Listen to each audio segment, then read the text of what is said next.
प्रणाम करते हैं तो शिक्षक के लिए बहुत बड़ी गौरव और सम्मान की बात होती है। शिक्षा ही मानव जीवन को सार्थक बनाती है। शिक्षा जहाँ एक और छात्रों का सर्वांगीण विकास करती है, उन्हें चरित्रवान, बुद्धिमान, योग्य व सफल नागरिक बनाती है, वहीं दूसरी ओर वह समाज के विकास हेतु एक अनिवार्य एवं प्रतिभाशाली साधन है। छात्र के व्यक्तिगत प्रगति, उसका मानसिक, शारीरिक तथा भावनात्मक विकास शिक्षा के माध्यम से ही प्राप्त किए जा सकते हैं। शिक्षा हमारे जीवन के रख रखाव, जिम्मेदार नागरिक होने के लिए एक आज की जटिल दुनिया में सफल जीवन के लिए बुनियादी आवश्यकता है। शिक्षा द्वारा ही व्यक्ति अज्ञात ज्ञान को प्राप्त कर सकता है। भारत सरकार, राज्य सरकारों ने उपयोगी एवं गुणवत्तापरक शिक्षा देने के लिए विभिन्न प्रशासनिक अभिकरणों की स्थापना की, जैसे शिक्षा का केंद्रीय परामर्शदात्री मंडल, भारतीय माध्यमिक शिक्षा परिषद नई दिल्ली, राज्य शैक्षिक प्रबंधन एवं प्रशिक्षण संस्थान सीमेंट प्रयागराज, माध्यमिक शिक्षा परिषद प्रयागराज, विश्वविद्यालय अनुदान आयोग नई दिल्ली, वैज्ञानिक एवं औद्योगिक अनुसंधान परिषद, राष्ट्रीय शिक्षा परिषद नई दिल्ली इत्यादि। भारतीय संस्कृति का एक सूत्र वाक्य है, तमसो मा ज्योतिर्गमय। अंधेरे से उजाले की ओर ले जाने की इस प्रक्रिया में शिक्षा का बहुत बड़ा योगदान है। प्राचीन काल की गुरुकुल व्यवस्था। गुरुकुल का अर्थ है वह स्थान या क्षेत्र जहाँ गुरु का कुल यानी परिवार निवास करता था।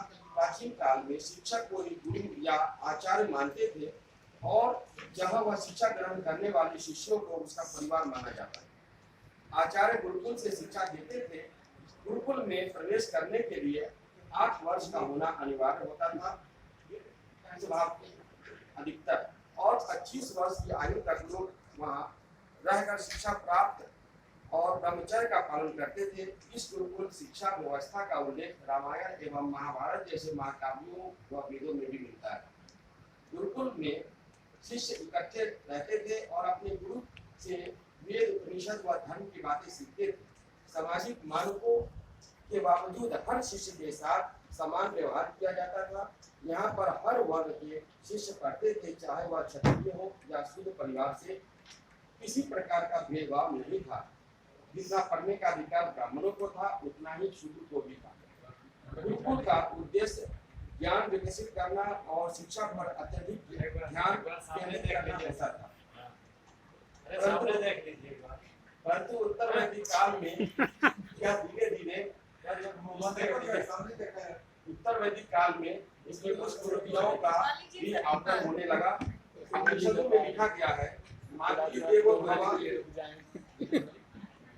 उपनिषदों में लिखा है, मातृदेवो भव, पितृदेवो भव, आचार्य देवो भव, अतिथि देवो भव।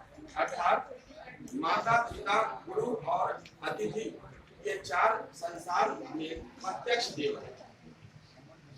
इनकी सेवा करनी चाहिए। इनमें माता का स्थान पहला है, पिता का स्थान दूसरा है, गुरु का स्थान तीसरा और अतिथि का स्थान चौथा है। गुरु शिष्य संबंध। वैदिक काल में गुरु और शिष्य का संबंध किसी संस्था के माध्यम से न होकर प्रत्यक्ष हुआ करता था। शिष्य प्रायः ऐसे गुरुओं के पास शिक्षा ग्रहण करने जाते थे जो कि विद्वता, ज्ञान, युद्ध कौशल व धर्म के लिए प्रसिद्ध होते थे।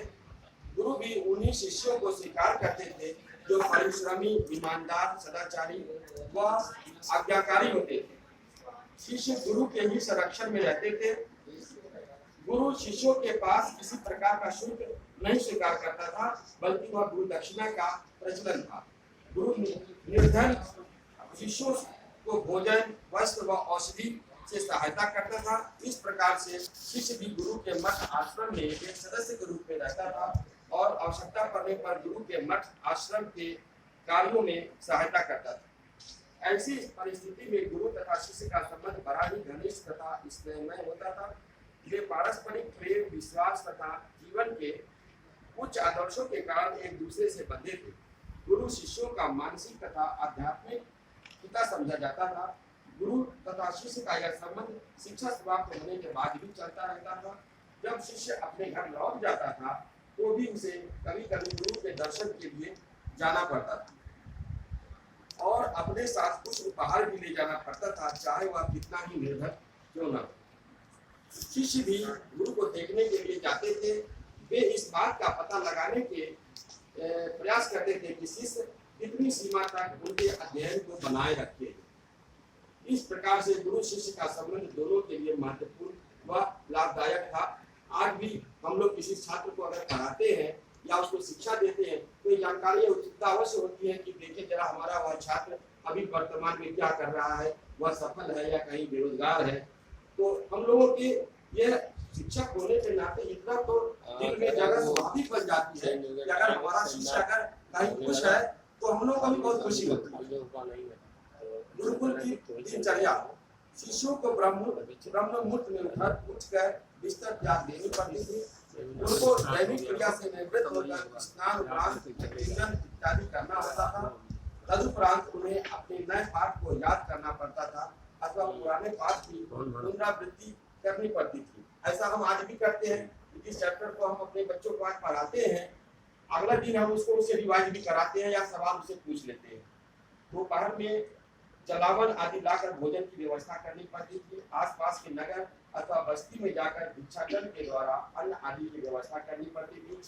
सायंकाल का समय खेल और शारीरिक व्यायाम में व्यतीत होता था।